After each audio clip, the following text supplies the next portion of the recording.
Question number first, which of the following is called serum hepatitis. आपको पूछा जा रहा है इनमें से जो दिए गए हैं इनमें से सीरम हेपेटाइटिस किसको बोला जाएगा। तो उसका राइट आंसर हो जाएगा ऑप्शन सी, HBV। ठीक है, हेपेटाइटिस बी जो है वो हेपेटाइटिस बी वायरस की वजह से होता है। और यदि हम बात कर लें इस इन्फेक्शन की वजह से, तो ये जो इन्फेक्शन है ये सीवियर लीवर इन्फेक्शन है और ये वैक्सीन के थ्रू ये प्रिवेंटेबल है।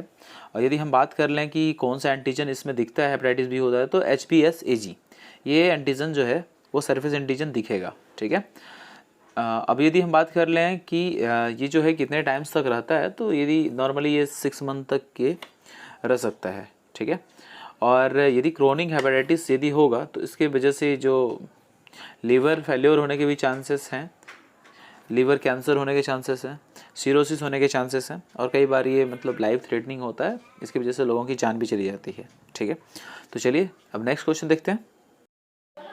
Question number 2, which type of antibodies will associated in blood cell coagulation. आपको पूछा जा रहा है वो कौन सा एंटीबॉडीज है जो कि ब्लड सेल कोगुलेशन में वो एसोसिएटेड होता है। तो उसका राइट आंसर हो जाएगा ऑप्शन सी, IgM। ये जो IgM एंटीबॉडी होता है तो ये सबसे पहले जब ब्लड सेल कोगुलेशन होता है तो ये सबसे पहले IgM एंटीबॉडीज़ दिखता है। अब यदि हम बात कर लेते हैं हर एक जितने भी टाइप्स के एंटीबॉडीज़ हैं यहाँ पे दिए गए, इन सब के बारे में यदि हम बात कर लेते हैं, तो सबसे पहले चलिए हम IgA के बारे में बात कर लेते हैं। तो ये जो मेनली होता है ये रिस्पिरेटरी ट्रैक जो लाइनिंग्स होते हैं वहाँ पे ये प्रेजेंट होते हैं IgA।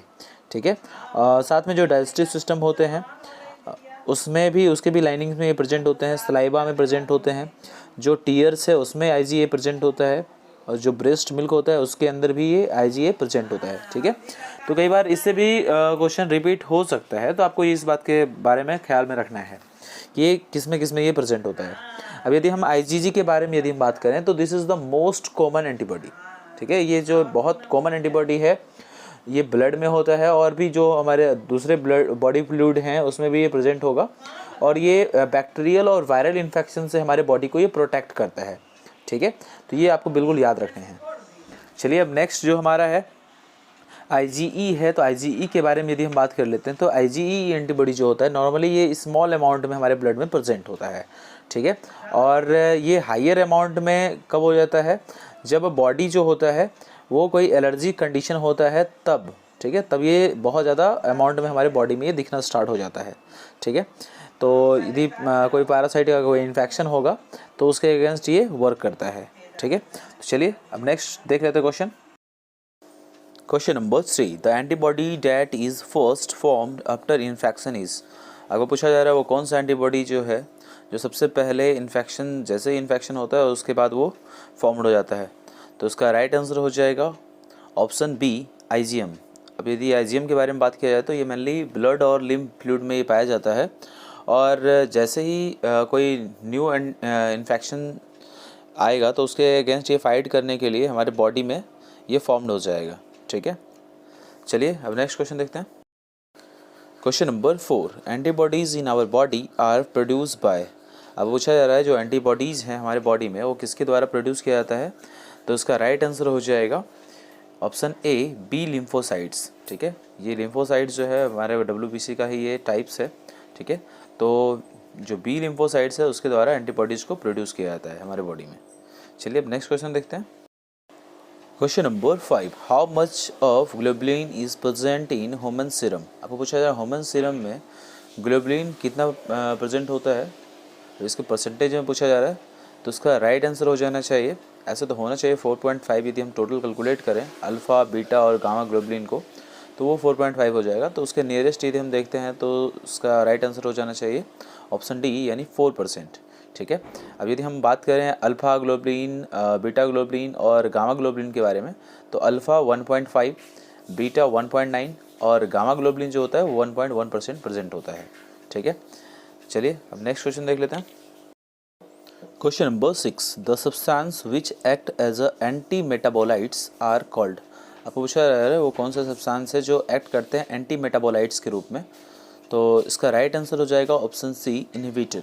इसका कहने का मतलब ये है कि यदि मेटाबॉलिज्म यदि करने वाले जो एंजाइम्स हैं उसके फंक्शन को ये क्या करेगा, उसको एक तरह से इनहिबिट करेगा, रोकेगा। ठीक है, तो ये कौन करता है, इनहिबिट करता है। ठीक है, तो यदि हम लोग बात करें एक्टिवेटर्स के बारे में बात करें तो वैसे कुछ एंजाइम्स जो एक्टिवेट करते हैं मेटाबोलाइट्स को, ठीक है। उसी तरह कुछ कोफैक्टर्स भी होते हैं जो कि सपोर्ट करते हैं मेटाबॉलिज्म रेट्स को, ठीक है। तो इनहिबिटर के बारे में यदि सिंपल सा है, यदि एंटी मेटाबोलाइट्स यदि पूछा जा रहा है यानी जो रोकने का काम करेगा तो वो हो जाएगा हमारा इनहिबिटर, ठीक है। चलिए नेक्स्ट क्वेश्चन देख लेते हैं हम। Question number 7, enzymes are chemically, enzymes होता है केमिकली क्या होता है, तो इसका राइट आंसर हो जाएगा ऑप्शन बी, प्रोटीन, ठीक है। आपको याद रखना है कि जो एंजाइम्स होते हैं वो क्या होते हैं, प्रोटीन होते हैं। अब नेक्स्ट क्वेश्चन देख लेते हैं हम। Question number 8, first line of body defence is, जो first line of body defence होता है वो क्या होगा, तो इसका राइट आंसर हो जाएगा ऑप्शन बी, अनब्रोकन स्किन, ठीक है। स्किन, म्यूकस, ये सारे जो होते हैं वो first line of body defence, ठीक है, ये एक्ट करते हैं। यानी सबसे पहले जो इन्फेक्शन आएगा तो उससे हमारे बॉडी को प्रिवेंट कौन करेगा, स्किन करेगा, जो म्यूकस लाइनिंग है वो करेगा, ठीक है। चलिए अब नेक्स्ट क्वेश्चन देखते हैं। Question number 9, what is the strength of bond between antigen and antibody, पूछा जा रहा है जो बॉन्ड जो तैयार होता है एंटीजन और एंटीबॉडी के बीच में, तो वो स्ट्रेंथ कौन सा स्ट्रेंथ होगा, स्ट्रेंथ के बारे में पूछा जा रहा है। तो इसका राइट आंसर हो जाएगा ऑप्शन बी, एविडिटी, ठीक है। अब यदि बात कर लेते हैं एविडिटी के बारे में, तो एविडिटी और एफिनिटी इन दोनों में कई बार लोग कंफ्यूज हो जाते हैं। तो याद रखना है कि एफिनिटी जो होता है वो स्ट्रेंथ होता है, strength of the interaction between two molecules, ठीक है। और यदि हम बात कर लेते हैं एविडिटी के बारे में, तो वो ओवरऑल स्ट्रेंथ जो होता है, strong of binding between antigen and antibody, antigen और एंटीबॉडी के बीच का जो स्ट्रेंथ होगा, बाइंडिंग स्ट्रेंथ, वो होगा हमारा एविडिटी, ठीक है। तो इसका राइट आंसर क्या हो जाएगा, ऑप्शन बी, एविडिटी।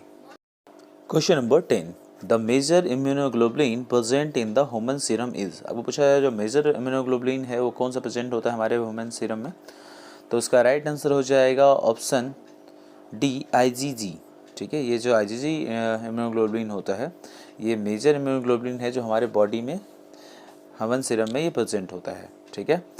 यदि हम बात करें परसेंटेज की बात करें तो इसका जो परसेंटेज होगा 70 to 75% ये जो होगा टोटल इम्यूनोग्लोबुलिन का, ये 70 to 75% सिर्फ हमारा आईजीजी प्रेजेंट होता है हमारे बॉडी में, ठीक है। उसके बाद इसके बारे में भी कई बार क्वेश्चन आता है कि प्लेसेंटा को क्रॉस कौन करता है, कौन सा एंटीबॉडीज इम्यूनोग्लोबुलिन, तो उसका भी राइट आंसर हो जाएगा आईजीजी, ठीक है। ये आईजीजी जो है वो क्या करता है, जो प्लेसेंटा बैरियर्स होता है उसको ये क्रॉस कर लेता है, ठीक है। और एक तरह से ये रिस्पॉन्सिबल होता है इन्फेक्शन के अगेंस्ट डिफेंस करने में। जब फ्यू मंथ्स के बेबी होती है मतलब, तो उस समय ये जो इम्यूनोग्लोबुलिन होता है ये हेल्प करता है इन्फेक्शन के अगेंस्ट रिस्पॉन्ड करने में, ठीक है। चलिए अब नेक्स्ट वीडियो में मिलेंगे, आज तक के लिए बस इतना ही, बाय बाय, टेक केयर।